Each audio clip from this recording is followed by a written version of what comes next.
It was 11:57 p.m.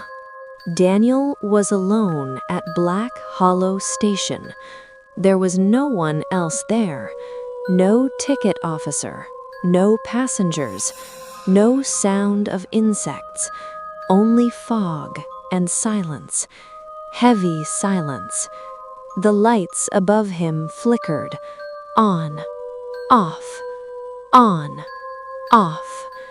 Daniel checked his. It was 11:57 p.m. Daniel was alone at Black Hollow Station. There was no one else there. No ticket officer, no passengers, no sound of insects, only fog and silence, heavy silence.